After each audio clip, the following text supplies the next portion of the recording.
What's up, everybody? Welcome to The Marketing Lot, a show dedicated to teaching real and powerful marketing tactics directly from the business leaders using them right now today to change lives and become more successful.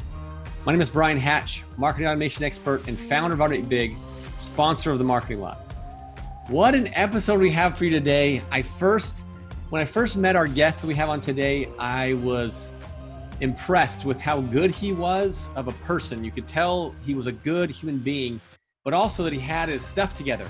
I'm excited for you to learn a lot from our guest today, and so we'll jump right in. Soole is a serial entrepreneur, business mentor, and father.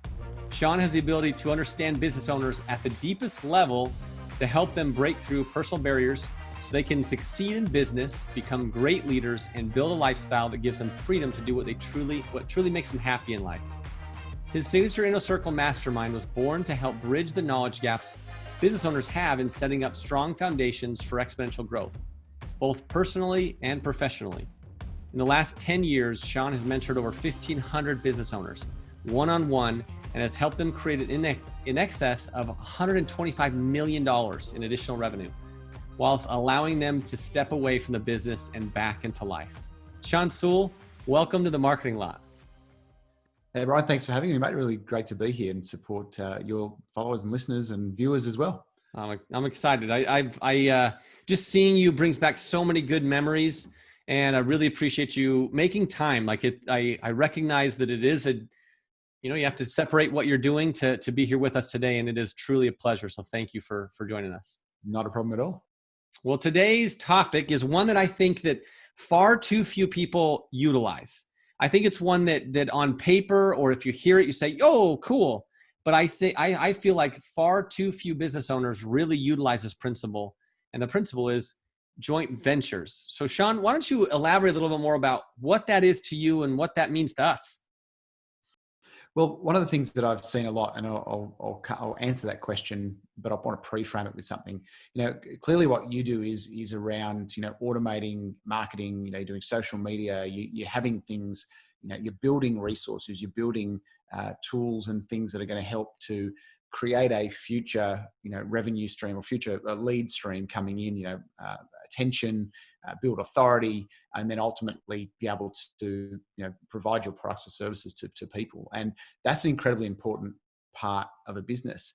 However, I think a lot of the time there's a bit too much focus sometimes on, it's all about social media. We've got to be on these 18 different platforms, producing hundreds of hours of content a week, staying up till midnight every night, trying to think of what's the next bit of content we need to do and all sorts of stuff. And I think a lot of the time people misinterpret the fact that the online component, the automated marketing component is one element of your marketing. The other part of it, I think, that gets missed a lot is actually building real, meaningful relationships with people. And when I refer to, when you refer to, joint ventures, a joint venture I see is a partnership. It's a partnership with another person or other people for mutual benefit of some kind. And it's the way we've done business for thousands of years, is we do business with people we know, like, and trust.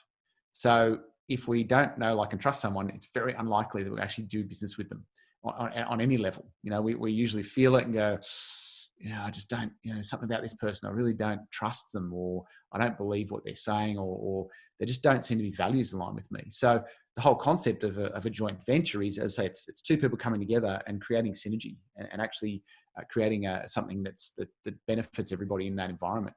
And one of the things I did, in the early 2000s, I think it was 2001, when I started in the finance, mortgage broking space.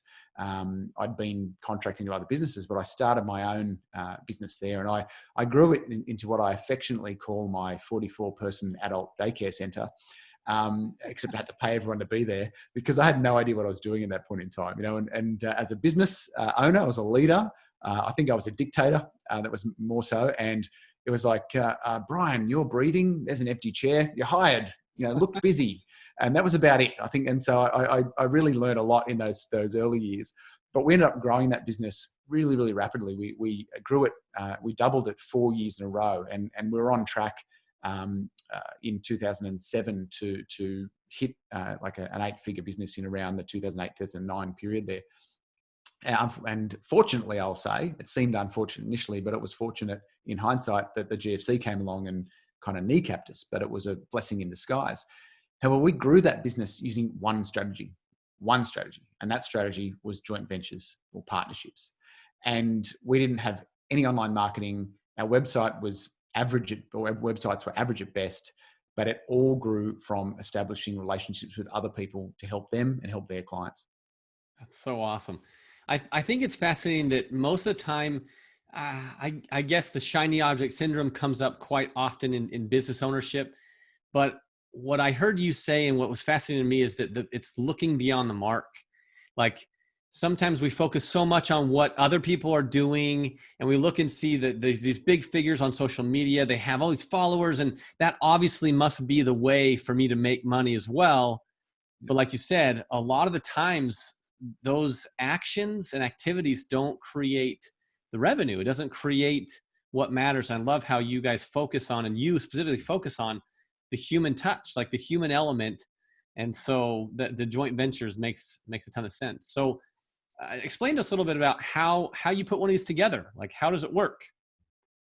So, and I guess to look at it in a very simple sense, we built a relationship years ago. Sent me a humorous photo from when we went out to dinner once. It was quite funny seeing that this morning. And we reconnected a little while. He reached out and said, "Hey man, how's things going?" And right now we're doing a form of partnership, a form of joint venture. It's aimed to serve and support my community, my followers. It's aimed to serve and support your community and your followers, because we'll share what we're actually talking about today with both. And so that in itself is one. Let me give you an example of the impact that it can have, and can have very, very quickly. So in 2001, again, I'll use that example because it's the most simple example. I went from contracting to other companies in that space to establishing my own business, which initially was that finance and mortgage fund. It was the first business. We grew it into 10 different streams: legal practice and insurance and property and other stuff. But let's start with the really simple one. Is I established 2 joint venture relationships, 2 partnerships with 2 groups that were selling investment properties to mums and dad investors. And in that time, that within the first 3 weeks of me setting up that business, I established those 2. Those 2 got me to be number 6 in Australia for volume of financial mortgages settled and finance loans, property loans settled in 18 months. Got me the top 6 in the country from 2 relationships. That generated over $300 million in settled finance at that point, and probably generated $5 or $6 million in revenue for my business from 2 relationships, right? And I would actually go to their conferences. I would speak at their conferences to their members about finance, how to finance things, the do's and don'ts. I'd share any of my experience with them and their clients. And it was really it's about creating value. If I came to you, Brian, and said, "Hey, Brian, mate, you've got my ideal client. You've got my ideal client. I've described my ideal client as someone in business. They're in that point where they're starting to automate some of their marketing, and that's exactly my clients. Give me some." And so what are you going to say to that? Nope. Well, nope, that's right. Worked you hard. can go and take a long walk off a short pier, as they say, and so that's not how to build a joint venture or a relationship. What you got to do is you actually got to go and say, hey, Brian, is there anything I can do to support your clients? I know we've got similar client bases. Can I communicate with some? I know we offer 2 distinctly different but complementary services. How can I support you? How can I support, your clients and your business? And that's the key. The key is understanding from the other party's point of view what's important. I could come to you and say, "Hey, Brian, we could do this synergy thing." And how I work is I, do content and you share it to your clients. And again, that's going to be, you're going to go, "Well, I'm not totally comfortable with that." Or what I do is I give you a clip off the top, and again, that may not be something that you value. It may not be something, getting a percentage of the revenue generated from those clients may not be the value. What you need to do in the process is don't dictate your terms. First, build a relationship. That's the first thing, is to build a relationship. Second is understand what is important to that person as far as the value exchange is concerned. Some people, it is about, I'd really appreciate, creating that as an alternative revenue stream. Other people say, look, I don't want to get any value, any financial benefit from that. I don't want to see me, potentially being swayed by the financial side of it. What I'd love you to do is if you could pass that on to your clients as a potential discount. Or look, I don't want to get involved in the money side at all. I just want to create more value for my clients so they can grow and develop. So there's 3 different approaches, right? But you've got to ask the actual potential joint venture partner, what is actually important to them? What do they value?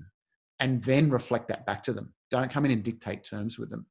And then it's about, testing and measuring. And what I've found is with, say, every 10 referral partners or joint venture partners, or whatever you want to refer to them as, with about every 10, you will get 3 that are really, really good, that actually they connect, they refer people to you, you're building that rapport. You may still have a relationship with the other 7, but some of them will be kind of a bit ad hoc. Maybe another 3 are a bit ad hoc, occasionally send one to you. They don't really want to put you on a podcast or a video. They're a bit hesitant because they're busy doing their thing and it's not really a priority.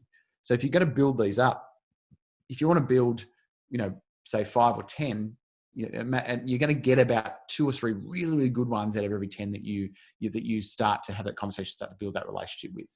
And I've seen that over, we built our that large business that we built, had 183 joint venture partnerships. But at one point we realized that only about 50 of them were actually any good. So we cut it back to 60. There was 10 potentials from 180, removed a whole employed role of business development role and relationship management role, $100,000+ a year person. And we had a stronger business because we were dealing with those people who wanted to deal with us. And again, it was, for us, we realized it was really about quality, not quantity, right? Because you don't want to spread your time on people that aren't going to be responding.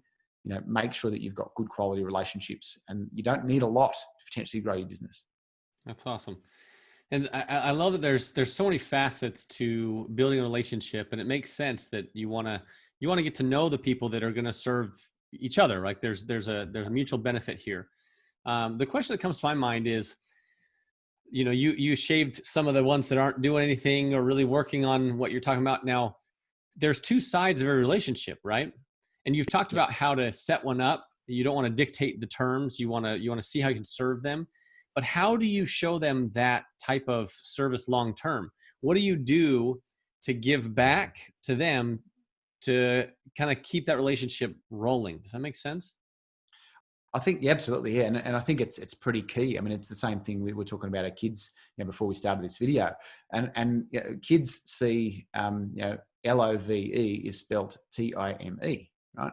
Now, as we grow bigger, we don't need as much time, but it's about quality interaction with that person. It's about giving them value. It's about actually having a relationship. So when I would visit our location, I'd catch up with them. I'd catch up with them for coffee or drop into their office, and I wouldn't necessarily even talk about work or any of their clients.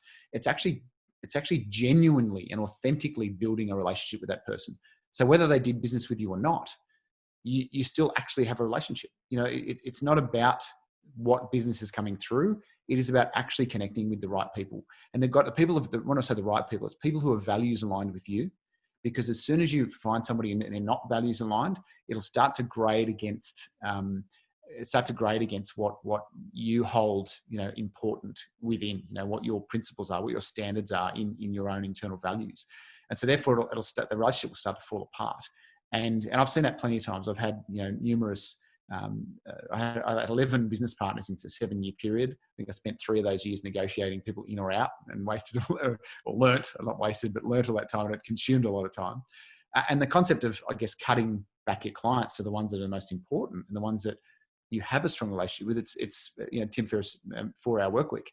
The 4-hour week is that's what he talks about there, how he cut back, a lot of the fluff basically, and focused on what was actually working. And then he could invest more time in those really key relationships rather than spread himself too thin.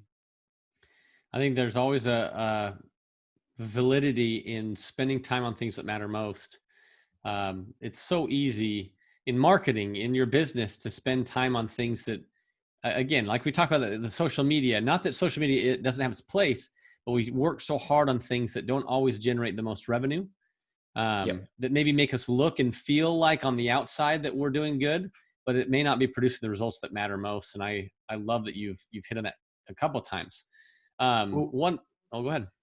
so one thing I was going to say, particularly when you're looking at earlier stage businesses, one of the beauties of this strategy is that it's actually really, really fast, right? Social media is relevant. Social media is absolutely important, and learning how to talk on video, which I couldn't do, a number of years ago. You saw me very early on in my career in getting up and speaking from stage. So I was probably a little bit, more average at that point, but I was on my learning journey. I was growing and developing. And the thing with joint ventures, as I said, with that finance business example and plenty of other examples, or actually let's look at my inner circle mastermind that I created and launched, 3 years ago. And I grew it, substantially whilst 12 months ago, traveling around Australia for 12 months in a caravan with my wife and my 2 kids, doing about 10 hours a week. And how did I do that? Well, I did that through genuine relationships, because my number one value that I've figured out over the years, and particularly really came true in about 5 years ago, my number one value is deep connection. And so that's the most important thing that drives me. It's like, is this going to align with my number one value of deep connection? And I initially had, I was working for another very large, helped grow into a very large, business training education business. And I'd stepped out on my own. I'd already had, one-on-one clients, and I had 6 one-on-one clients. 5 of them jumped across into my community model, which is a blend of one-on-one and community, not just a scale community. But for me to get value, I'm only building that to 100 businesses. But in the context of that is I had 6 businesses. Those 6 businesses helped me grow to 27 businesses in 18 months because I had a relationship with them. Because every person that then joined came from those 6 people, or people that those 6 people referred, right? So I didn't advertise one bit. Now, my first social media post on my business page was about, what are we now, May? It was 20 months ago. It's the first time I ever posted. It was only 20, well, not even 2 years ago. And I'd never posted anything on my business page at all, because my personal brand page, I was still going through my own stuff around putting myself out there and, am I worthy? People see that I'm a fraud, all the usual stuff that goes through our heads as we start to really evolve and get beyond ourselves and really go, well, my purpose is helping people succeed. That's my purpose. If it makes me uncomfortable to put videos out there, that's just too bad, because my purpose is more important than the fact that I feel uncomfortable about doing a video or something. So it really was about, those relationships allowed me to grow in 12 months in the middle of nowhere in Australia. And if you look up Australia is gigantic, right? It's as big as the US. But the thing is, we have 27 million people spread out over this gigantic area. And the most of Australia is nothing. And you would drive, and there's one point you drive in a straight line for 270 kilometers, which is like 200 miles. It's the straightest, longest road in Australia. Your dead set is straight the entire way. And there's nothing as far as you can see for hours, And so, but I still managed to grow my business by that group by over 300%. And the revenue was over 450% in 10 hours a week, simply through relationships. And so the speed is where you can do it. You start putting stuff out on Facebook. I made a commitment to post every day 20 months ago on Facebook, something of value every day. And I have every single day. Even when Facebook went down a while ago for a day or half a day, we managed to still post at 11:30 p.m. So we still managed to get it on that day. But the point was, it was about value and about consistency. And leadership is about consistency, right? You've got to be consistent. So we kept doing that, but that wasn't generating anything. It was more about just putting it out there, serving other people. My growth came from relationships. My growth came very quickly from establishing those. And now there's about 20 businesses in the group that have come from, my accountant, that have come from, a financial planner I used to work with. They've come from other people that I built relationships with that used to refer me clients back in the day when I had this other business, and now actually sending me clients for a different reason. So I've had these relationships for 17, 18 years, and they're still producing fruit, and so if it's meaningful, if it's authentic and real, they will last a lifetime, but they're also very quick to execute. I love it. I've learned from another client that I work with that you can't produce authenticity. You just have to be authentic. You can't there's not a 7-point bullet point list of how to be authentic. And I love that. If you're authentic, if you are you and you genuinely want to create relationships with people, you'll make some great things happen in your business. What I found is people need to be able to tolerate my really crappy dad jokes to be able to build relationships. And most people can, thankfully. So, but no, you're right. Authenticity is the key. It cannot be faked, because inside, people's internal radars are going, root, root, root, warning, warning, this person is putting it on, it's the used car salesman, trust me, it's never been in an accident, it's that kind of methodology, I guess, of just being cautious about people trying to pull one over by feigning it for their own benefit. If I can digress for just a minute on that topic, I remember getting a phone call. I'll make this quick, but I got a phone call from an old friend, and they called me up and they were asking about my family and how life was, all that stuff. And then at the end of the whole thing, it was just this big ploy to get me to buy something from them. And it just strikes me, just those moments, and we've all had them. How did it make you feel after that? Oh, I haven't talked to him ever since. Yeah, and it almost makes you feel like you need to go and have a shower. Like it's awful. And if you're coming across that to clients, like if not you, but if as a business owner we come across like that to our clients, it starts to become something that other people, you don't know that guy, he's full of it, he's just trying to sell you everything. And it's terrible when people do that. It's horrible. And I'm not one that is I'm not opposed to people selling things, but don't be inauthentic in order to do that. And I love that principle. There are many steps that you need to be able to tackle and to accomplish to be able to make a successful marketing campaign. And so we take all of the worry and guesswork out of it, and you jump on live with me for 2 hours, and we go deep dive into whatever phase you're working on, whether it's your opt-in page, your sales and checkout, your email marketing, all kinds of fun stuff. And you can pick one phase and jump into it for 2 hours with me live, get all your questions answered, learn how to make things work, and never have to worry about if you got it right or if you're doing it wrong. And so this is a special opportunity for you. If you will use this promo code right here on this page, you get 90% off of what we charge to do these workshops, 90% off. I'm really excited to be able to have you in those workshops with me so I can teach you and train you on any phase that matters in your business to make your marketing campaigns work for you. I know we can help you. Thank you again for being a part of the Marketing Lot and watching this episode. And I hope you will take advantage of this 90% off offer. We do not offer this anywhere else besides on the Marketing Lot if you watch. And so if you'll use this promo code, you'll get it 90% off today. I look forward to seeing the workshops and so we can improve your business right now. Sean, one of the other things I really want to get clear on, and maybe if you could discuss an example of this, what is an example of a great joint venture? Like, I mean, you talked about the topic of joint venture, but what is a way, what is one that you would recommend for someone else? Like, how, does that make sense? Like, how could you structure a joint venture that's like, this is a good thing? Yep. So the first key is we need to identify what businesses have our target client, right? So who else is serving our client avatar? So we need to identify what is our client avatar, or if you've got multiple, streams, what are our client avatars, right? So let's start with one. Let's say my client avatar, I'll use mine as an example, is somebody in small business who is feeling stuck, right? They feel like they're on the hamster wheel, just running every day. They're ready for something more. Right? They're kind of, I know there's something else. They're sniffing around the edges. They're looking for something, right? They can be somewhere between, on average, about 30 to 50 in age. Demographic, as far as male or females, are relevant.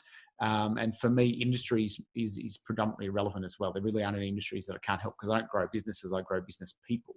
Right? So the people, it's all about psychology and stories and beliefs and all that sort of stuff. And so I understand my client avatar.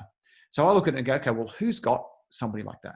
And so who's got clients like that also serve them, but serve a different aspect of their business and their life?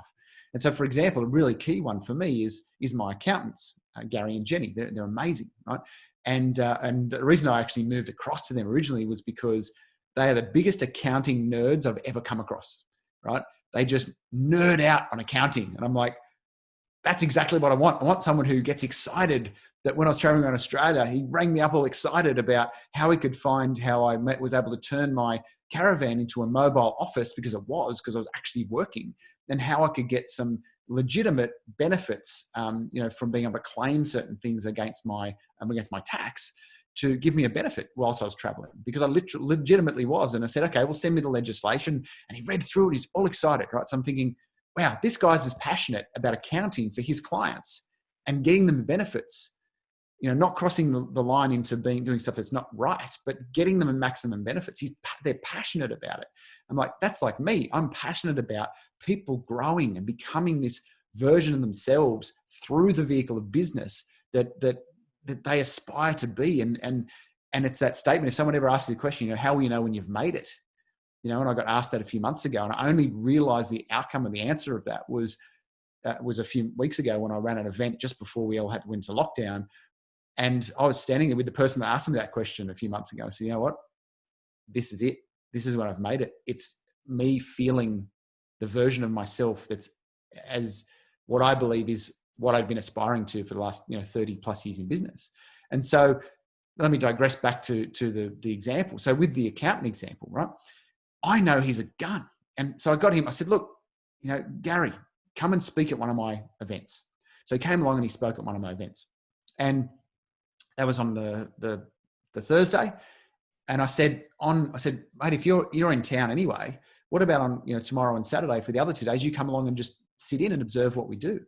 And he said, I can't tomorrow, but I'd love to come back on the Saturday, on day 3.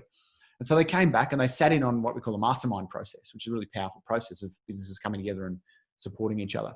And on the Monday, he gave me a call afterwards. He goes, Sean, I really loved coming and speaking and supporting your clients. He said, but I might be a great accounting person, but I'm not a great business person. So I need to join your group.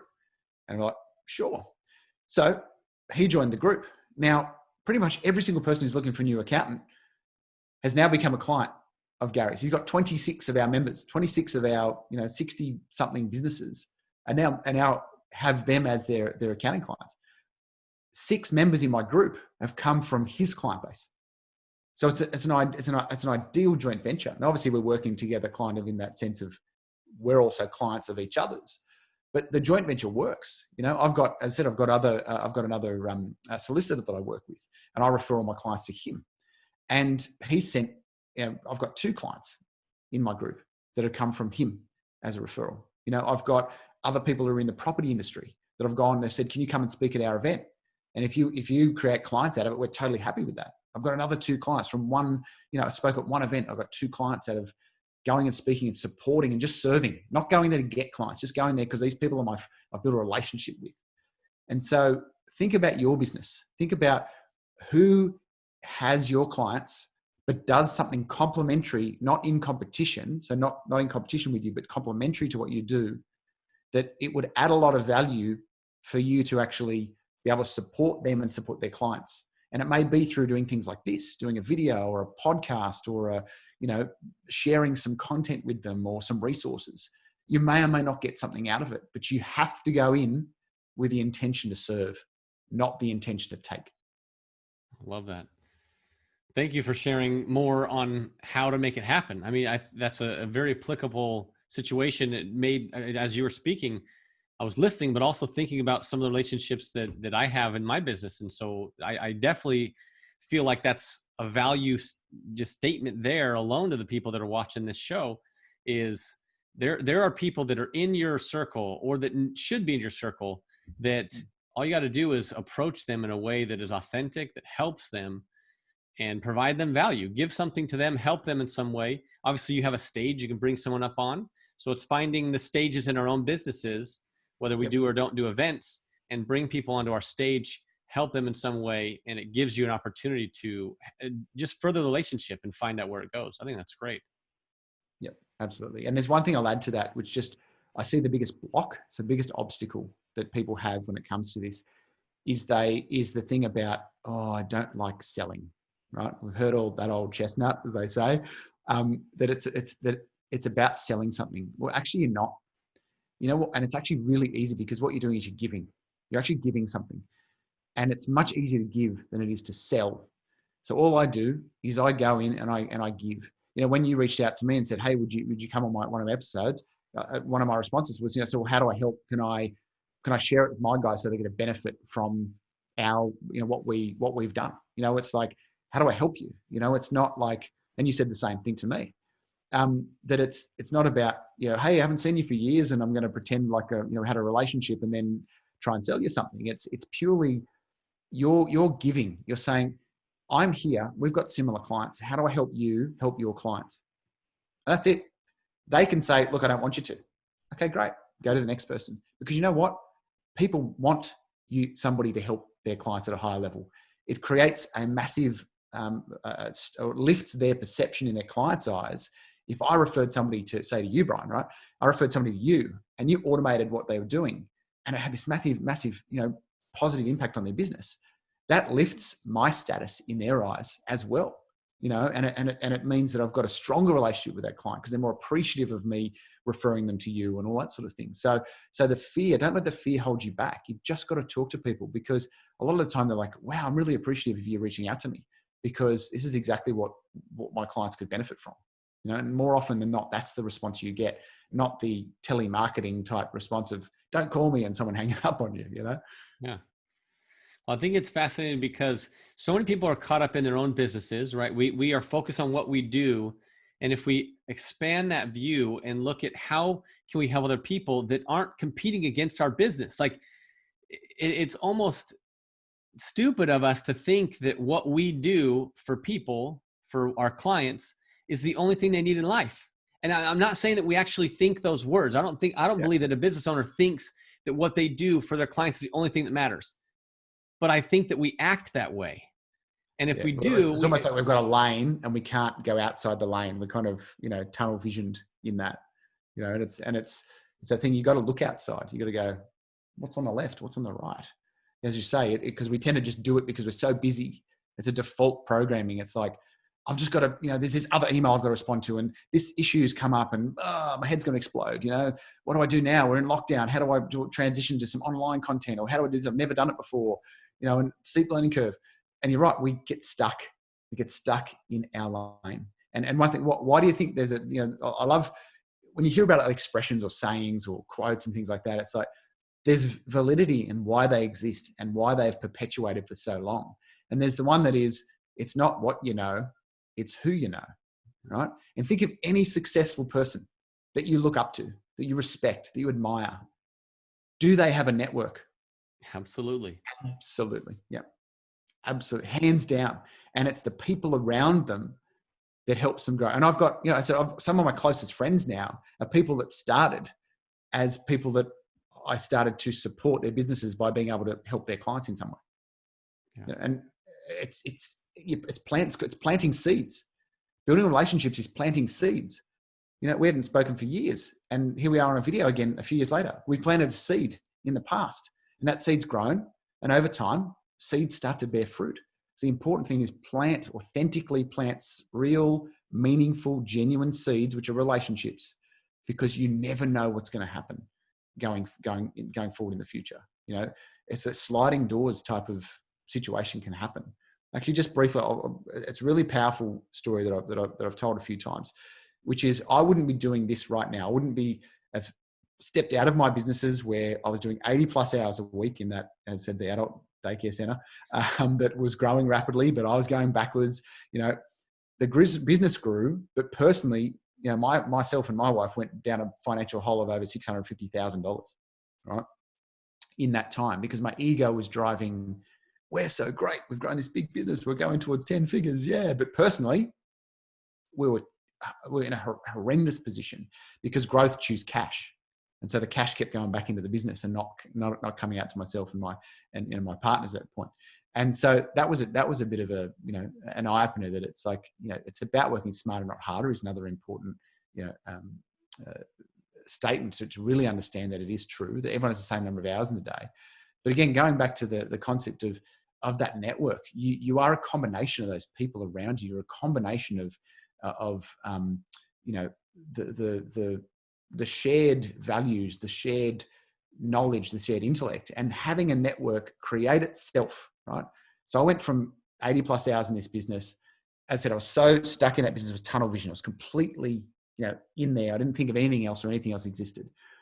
And randomly, this guy rang me, right? Hey, Sean, I've seen you've got this, legal will website, and we do, online do it yourself, wills and other legal documents, right? And it was crap. We hadn't touched it for years. It wasn't doing anything. It was not making any sales, just kind of sitting there in the ether. And he said, what I want to do is I want to rebuild it for you. I want to take an equity stake, rebuild it, and actually launch it, because I think this is an area where there's going to be some growth in the future. So he came along, he rebuilt it, and then something happened in his business and he got pulled away. So it was rebuilt, but nothing really came of it. And I was chatting to him one day and he goes, and I said, look, I'm stepping back. I'm looking to step back from what I'm doing. I said, I just can't do this transactional stuff anymore. It's just not fulfilling me. It's not filling my cup. And he said, well, I've got this guy, and he runs this course. Go along to this, come along as my guest. I'm going to be speaking at it. Come along and have this 2 days and just watch. And so from that point, I went to this course. I then ended up doing the program they were doing at the course, because it was in corporate finance, about acquisitions, mergers, exits, capital raising, that sort of stuff. So I had an interest in that. So I thought, I'm going to do this course. First time I'd ever invested in myself. At that course, there were 12 people, including myself and the presenter.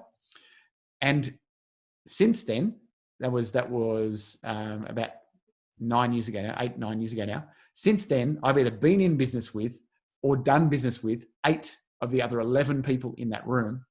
And it completely opened up the door for me to do what I do now, to be focused solely on business mentorship, to focus solely on what was next. I couldn't have seen that path.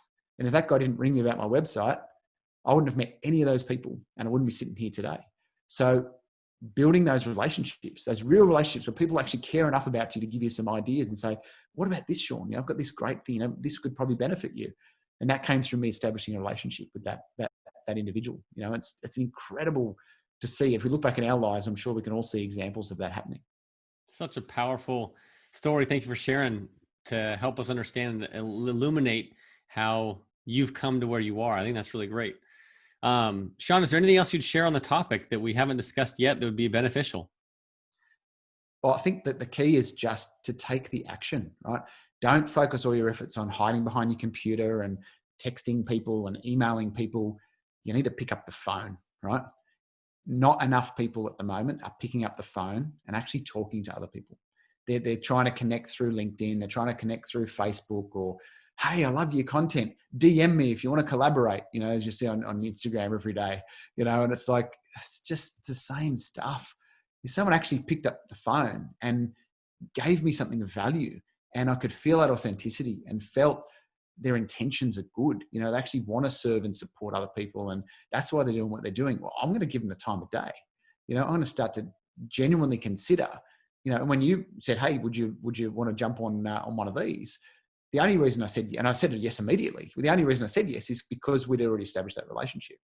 And so, if it's about finding those people, and either find them through people that already know those people, so that's get a leg up. That, hey, do you know anybody, Brian? Do you know anyone who in the accounting space who you'd be happy to refer me to, that I could have a chat about supporting their business and their clients? Yeah, actually, I know. I've got 2 guys. Give them a call. Just drop my name. As soon as you do that, it's much easier to get in. But if you're going to hide behind your computer, you're going to hide behind your phone, using texting, trying to think that jumping onto social media bandwagon now is going to suddenly massively give you all these results. It's not. It's a key element. It's a foundational pillar in your business going forward. But you want to grow your business quickly. You want to solidify your revenue, and make your business strong. Do it through joint venture partnerships to start with. It's one of the fastest, and you're getting multiple sources of revenue because that person has multiple clients. You get potentially multiple sales from that one client, rather than trying to go to one person at a time, which is really, really slow. And I'll give you one example. There's some clients that I work with. It's a paint shop. So basically they sell paint, right? They've been in business the business has been going for 38 years. It was a grandfather's business, then their father's business. And now the brother and sister, they actually run it with their respective husband and wife. And I met them 2 years ago. And 2 years ago, they were absolutely disheveled. They were wrecked. They were working 7 days a week, had been for 5-6 years straight, but they hadn't changed anything from this business was 35 years old. In the last 2 years, they were waiting for people to come in. They had 3 stores, and it just was terrible. We got them to pull back to 1 store, a main store. We got them to start putting stuff on social media, yes. But what I got them to start doing was, instead of selling to one mum and dad who's going to paint their daughter's bedroom pink or something and making $100 or $200 sale and never seeing that person again for 5 years, I said, what we need to do is have partnerships. So they've gone out to painters, to renovate, companies that renovate, to builders. They've now got repeat clients coming in because these painters are going to keep buying paint every week, every month, right? So we shifted their model. So the foundation of their model comes from repeat business coming through those relationships rather than a one-on-one relationship. And that was a business to consumer model, selling to the mum and dad. But we've shifted their foundation now to business, which is those joint venture relationships. And any business can do it. Any business can do it. And it's so, so powerful. I love that. Thank you for sharing that. For those that haven't checked out Sean Soole's website, seansoole.com, go check him out. I love that you gave us the backstory to someone that I saw on your website. Now I know more about him. So thank you for sharing that with us. And I think for those that are listening and paying attention to this episode right here, you just got schooled. Like you just got some of Sean's best stuff. And Sean, I know you teach a lot, but that right there is a business model that anybody could implement and should not be scared. Now, there's like anything, you have to practice, you have to go do, take action, but there's nothing about what you have shared that is like, oh, well, I'm going to have to hire a Facebook guy. I'm going to have to hire this kind of a person. I'm going to have to hire. It's go create relationships that mean something in life and be with those people in a way that serves them, that's going to create something in return for you, but just go be of service to people. And I love how that's the foundation of it. Love it. It is. Just one last thing too is if anyone watches this that has a question about how to set it up for yourself, feel free to jump on my business page on Facebook and just put a post on there, because if you're asking a question, it'll then other people will share and see the benefit of the answer to that question. Because for me, it's about helping people, because through helping people, it's a global thing. What goes out, what you put out, you get back. And if you do it with a positive intent, then what comes back is very, very positive as well. So, and whether you're a startup or looking to start up, the fastest way to start a business is start with building a relationship that sends you clients, right? Best form of marketing ever. If you've got 0 clients yet, establish a relationship where you start getting a flow of clients and build it from there. If you're established, like the Crockers, as you said, on my website, is if you're established business, just look at how can we add that as an element of our business as a foundational pillar. So just so important. So really, really happy to be able to share that with all of your viewers and stuff as well, Brian. So I really appreciate that you've given me the opportunity. Well, thank you for sharing so much with us. And everybody, I hope you've enjoyed the episode. This is another episode of The Marketing Lot.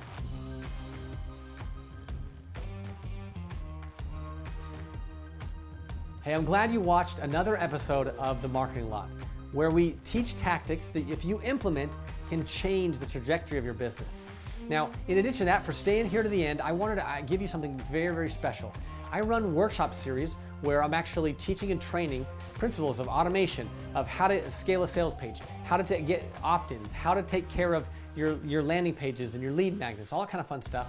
And we go through these phases and teach it to you live for 2 hours. So this isn't a course where you're gonna figure it out on your own. This is where you get to ask questions live with me online and actually go through those phases that matter most in your business right now. So if you use the promo code on this page, you get 90% off. Literally, we sell it for 100% of price. You are getting 90% off just for watching this episode of The Marketing Lot. And so if you'll take advantage and use this promo code, you'll actually be able to get in, pick the phase that matters most to you, and I'll see you within 7 days at our next workshop to be able to tackle the challenges that you face in your marketing. I look forward to helping you and look forward to seeing you on another episode of The Marketing Lot.